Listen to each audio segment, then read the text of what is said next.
Assalamualaikum warahmatullahi wabarakatuh. Hari ini saya akan mempresentasikan hasil analisis kinerja pemasaran Qmart, sebuah perusahaan retail yang sedang fokus mengevaluasi program keanggotaan membership mereka. Yang dimana sebelumnya perkenalkan, saya Salwa Laila Ramadhani dengan NIM terakhir 294, yang dimana dalam studi kasusnya itu masalah utama yang kita hadapi adalah bagaimana menentukan apakah pelanggan setia pelanggan setia atau member memberikan profitabilitas yang lebih baik dibandingkan pelanggan biasa. Kita juga ingin melihat sejauh mana efektivitas skema poin dan diskon dalam meningkatkan loyalitas pelanggan serta bagaimana dampaknya terhadap laba bersih perusahaan. Langkah-langkah dalam pengerjaan Excelnya, dalam menyusun laporan ini, saya menggunakan beberapa fungsi logika dan pencarian data di Excel untuk memastikan akurasi hasil berikut adalah langkah-langkah dari teknisnya. Yang pertama, kita bisa menghitung total revenue-nya, yang dimana total revenue-nya adalah rumusnya total belanja dikali dengan poin terpakai. Seperti itu. Kemudian kita akan menghitung total biaya produksi, yang dimana didapatkan dari total revenue dikali 1 min margin persen.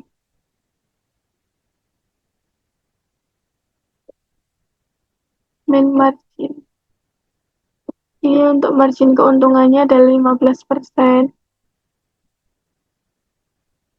Hal tersebut itu untuk mengetahui modal dasarnya sebelum biaya operasional lainnya. Nah, untuk selanjutnya kita akan mencari laba kotornya, yang dimana laba kotor itu dihitung dengan mengurangi total revenue dengan total biaya produksi dan biaya lainnya seperti biaya poin. Untuk perhitungan dari mencari laba kotornya itu adalah sama dengan H2 dikurangi I2 dikurangi F2, yang dimana kita mengikuti kode-kodenya ya.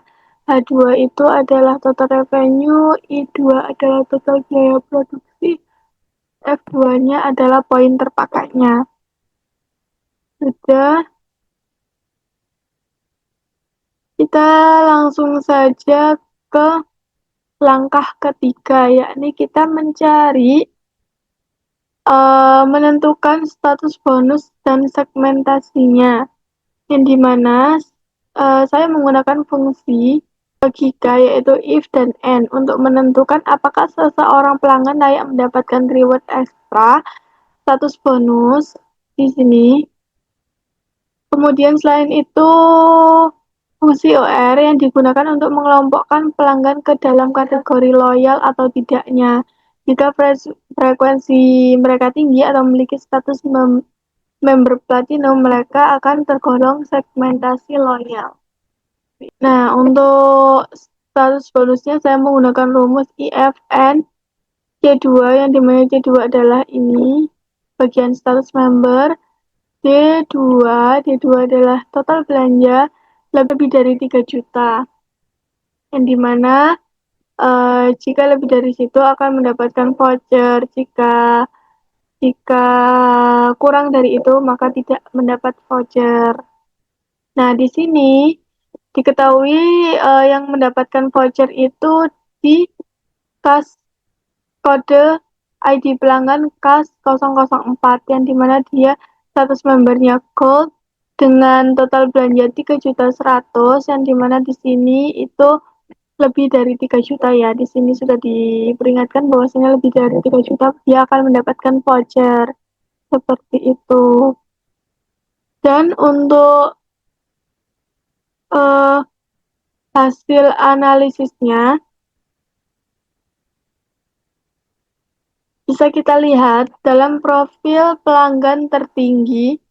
Di situ terdapat pada custom apa itu dengan ID CAS 004 member code yang mencatatkan laba kotor tertinggi itu sebesar 297.600.000, yang dimana meskipun margin untungnya paling kecil, volume penjualan yang besar tetap dapat memberikan kontribusi profit terbesar bagi perusahaan.